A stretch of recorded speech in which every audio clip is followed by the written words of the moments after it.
Hey, what's going on guys? It's Panda here, your friendly neighborhood panda with 4,232 numbers on the end of it. Maybe that's the amount of times I've fucked up in this game with the wording of paragraphs. I don't know. Anyway, clearly we are back for some more Katawa Shoujo, and I'm about to start Emi's path. Well, actually I've already skipped through about majority of Act 1 because it's all exactly the same as every other path, so I think the only path I've actually got Act 1 in is Hanako's because, well, you need one path to at least have it. But yeah, I'm pretty much doing this about 5 minutes after I had just completed Shizune's path because I didn't realise I only had like 5 minutes left of Shizune's path to do, so I thought I might as well just continue on to Emi's today while I'm in the mood. So let's get down to some exercise, shall we? And I believe from memory we were about to go for it. We round the track and start on our second lap. Emi seems to have grown impatient keeping pace with me and begins to pull away. She can pull away on something else if you know what I mean. This is where I gave out yesterday.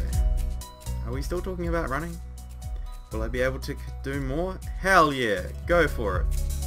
What am I doing here? Am I really just going to fold and let Emi pull ahead? Yeah, she can pull ahead on something else if you know what I mean. Maybe she can pull my other head. Hey! Ayo!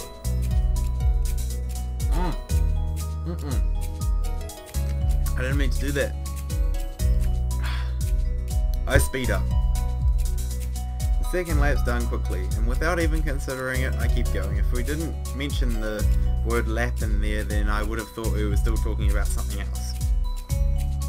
Emi looks back over her shoulder at me and grins. Still going? I'm gonna try and see if it's more or less a little more tame Misha voice, I guess. I'm gonna go with that voice. Wouldn't want to think I'm out of shape. Emi laughs without breaking her stride, no less, and speeds up even more. Well, if this is the way we're going to play things, I increase my own pace as well. I can feel my lungs burning and my legs starting to question what the hell I think I'm doing. Lactic acid screams in my muscles, but I close my ears. That's the lactic acid screaming in my muscles. No, it doesn't. No? Okay. I can't let myself fall behind because that would be a loss. Damn, you really are running quite fast. The rational voice in my head inquires mildly, just when we started playing this game. I'd answer it, but I'm having a lot of trouble thinking at present. She's so fast. How the hell does she... It's like a string pulling at my chest, a choking feeling of narrowness and pain. Oh god, here we go. Before I can think of anything else, then... Oh shit. The track disappears from under my feet. Oh shit. Oh god. I stumble, one hand shooting down to clutch at my chest, the other hitting the track to keep me from falling on my face. Emi whirls around and her eyes widen. Hisao! She yells at me, sprinting from the other side of the track. What's wrong? Nothing, just... Keep your breathing steady. Calm down. Don't panic. Don't panic. Do you need me to get the nurse? I close my eyes, shutting out the outside world. Oh hell. We're only in the first episode and shit's already gone to bloody custard. My heart struggles to regain its rhythm. Slowly, the pain in my chest begins to subside. Oh, phew! Soon, it's gone like nothing happened. It was nothing? No. Something happened there. I open my eyes again and glance at a very worried Emi. I think I'm fine. My voice sounds weird even to myself, oddly even in matter of fact. It makes Emi frown. I don't think you are. She seems to come to a decision, and nods to herself. Right, you're coming with me. You've got to see the nurse. Emmy grabs my arm and drags me up. I feel a bit wobbly, but I refuse to shoulder Emmy off for support. Why the hell? Why? Why would you do that? Man. Honestly, I'm a little ashamed by my own weakness. Yeah, I would be too. I'd really rather not have Emmy concerned about me, but it seems to be too late. Heck, I'd really rather not have anyone concerned about my condition, though at this point, it seems to be too late for that as well. Yeah, well, your body fucked that all up for you a while ago, Hisao. I'd like to be able to deal with the whole thing on my own, without being a bother to anyone else. Hey, if this is eventually going to be your girlfriend, you know, she's got to worry about you. It's her duty. It's actually both your duties to watch out for both of you, for each other, so, you know, sort of even the playing field there. While I'm wishing for things, I'd rather not have this condition in the first place. Oh, you are incredibly short, Emmy, I just realised, wow. And apparently you never wear pants as well. Nurse! Emmy crashes into his office without knocking, but it doesn't alarm the nurse in the least. Good morning, Sunshine, what's up? Sunshine? Anyway, he calmly sips his coffee from his coffee mug, but lays it down after following Emmy's gaze to me looming in the doorway. Sal, what brings you here? We were running and he stumbled over and started grabbing at his chest, and I thought, oh. Hang on, you didn't give me a chance. And I thought I'd come and get you and make him wait, but then he said he was okay, but then I thought you should see him in anyway, and... Easy there, Emmy, calm down. Sal, what happened? I don't know. We were running and then the chest started hurting. We were running and then my chest started hurting like that time before, but it went away after a few seconds. It was just a flutter or something. The nurse frowns as if to say that just a flutter is some kind of oxymoron. I didn't mean quite this when I suggested you get some exercise. You've got to be more careful, Sal. I was being careful, I just wasn't being careful. Come to think of it, I just got into a race with a member of the track team. It doesn't seem as well reasoned as I thought it would. You just what? That is... I was racing Emmy. Emmy, is this true? Emmy fidgets looking adorably contrite. Well... Finally she can't seem to bring herself to say it aloud, and merely nods. The nurse sighs and rubs at his forehead with one hand tied. Emmy, you've got to be more sensitive to the limits of others. I don't know if he told you, but Hisao has a bad heart. Getting him to race you was incredibly irresponsible. Wow, so from the very start, Emmy already knows that I have a bad heart, whereas the other ones take nearly the entire path to figure out that he has a bad heart. Actually, I started it. The nurse is stunned by my statement. You what? We were just running and Emmy started to pull away, so I sped up to catch her. The nurse stares at the ceiling, mutters a prayer for patience to some god or another, and looks back down at the both of us. Oh, that's why. So you're both stupid.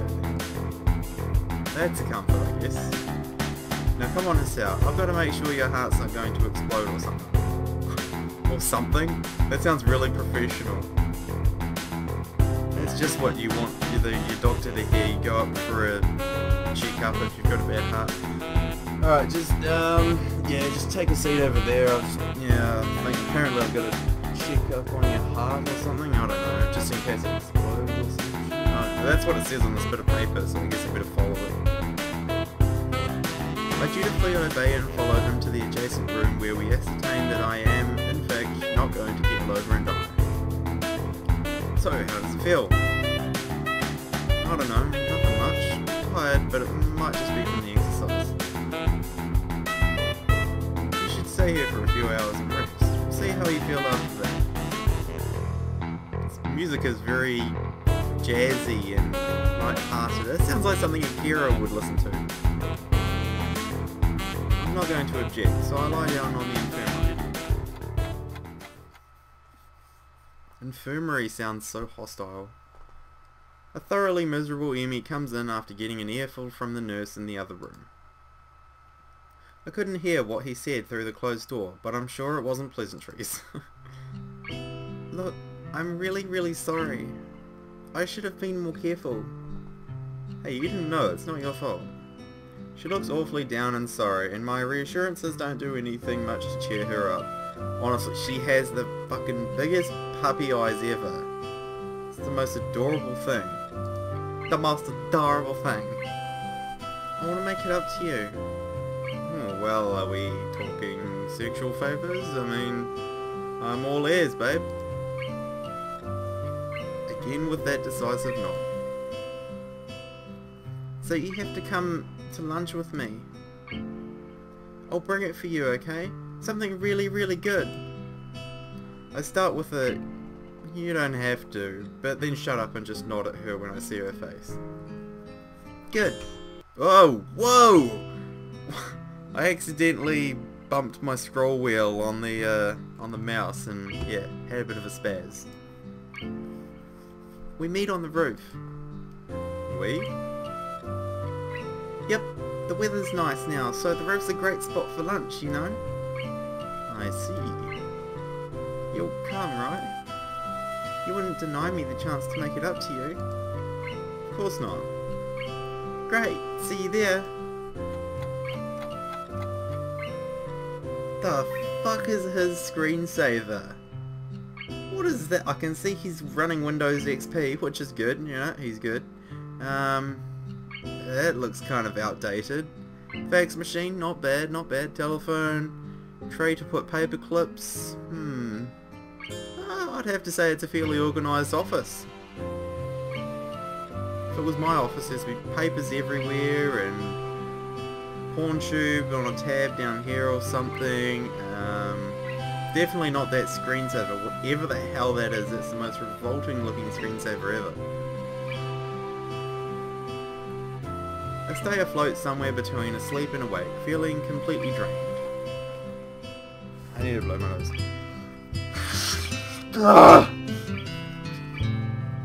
Sorry, but there's no pleasant way of blowing your nose in a commentary without sounding like a complete idiot. Not that I don't already sound like a complete idiot, but you know. Someone's ringing me, but I'm not going to answer. Not only my body, but all of me is limp and paralysed, apart from my senses. I swallow with difficulty and then try to lie as still as I can, which in this state is not a very hard thing to do. The nurse is shuffling around on the other side of the curtains he drew to give me privacy. I can see his shadow sifting about in the sunlight. Just hope that it's not like some Alfred Hitchcock movie where you see the shadow and then you see the shadow lift up a knife and then come closer and closer to the curtain. I swear you would shit your pants. He has opened the window of his office. It's windy outside. The clean white curtains flutter in the breeze in a heavy lazy motion, like waves. Light sifts through them slowly, half absorbing into the fabric.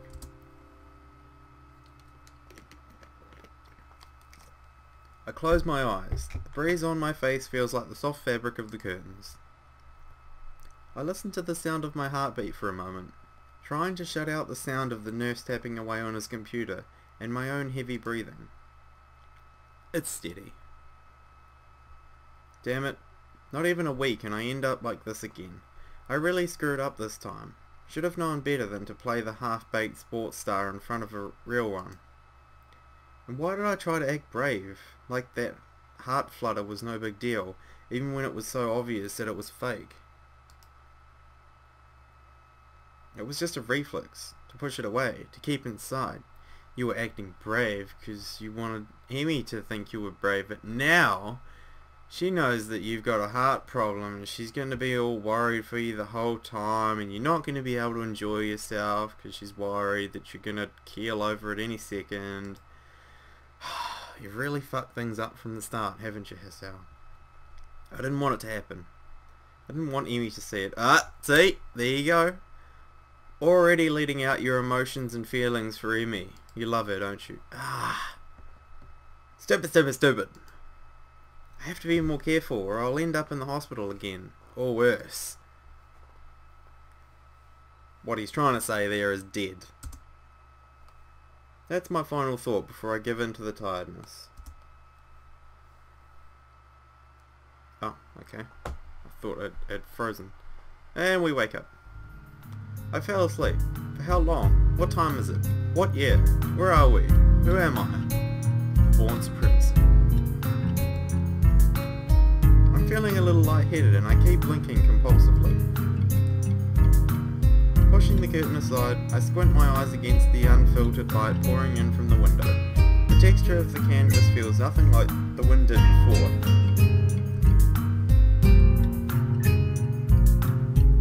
The nurse looks up from his work, sitting exactly where he was before.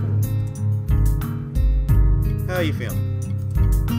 Can't really tell, so I don't answer anything. I'm feeling kinda groggy from falling asleep at such a weird time. Hopefully I don't look too weird. What time is it? Me croaking the question to gain some orientation. That was a good guess that he was croaking that. Pat myself on the back. It was well done. The nurse looking at his wristwatch before answering. Things seem to happen in slow motion. 10:15. I hope you're meaning in the morning. Jesus. I try to think for a moment what that means, but I'm not really sure. You didn't answer my question, Hisao. Oh, fine. Wait, you asked me a question? What did you ask me? Climb down from that bed then, and let's see how you are doing. Don't... I try to do exactly that, only to sway dizzily when I move too fast. The nurse moves to support me by an arm and sighs. Stand up too quickly, is what I was going to say. Just sit there, I'll check your pressure to make sure. My good intentions sure lasted for a long time. I shut up, embarrassed with myself, while the nurse gets busy with an old-fashioned contraption in my arm. After a couple of minutes, he puts it away looking neither pleased nor unhappy. It's stable. You're alright.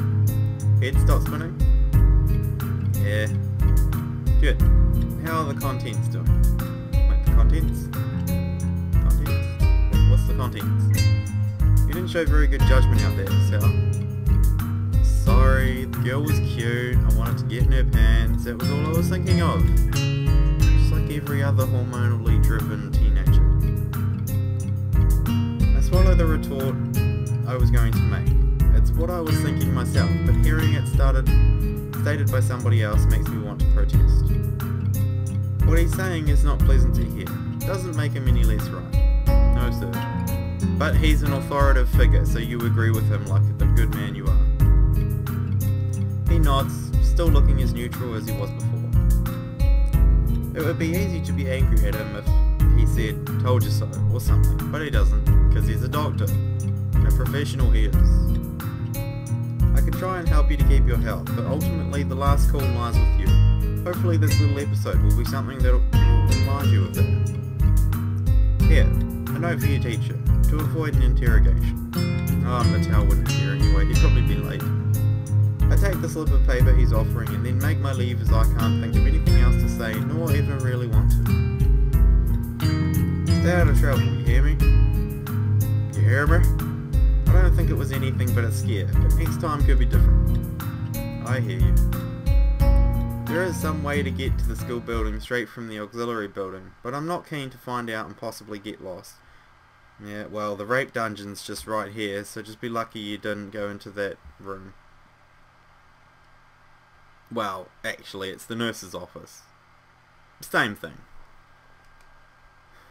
So I go from the exit that I know works.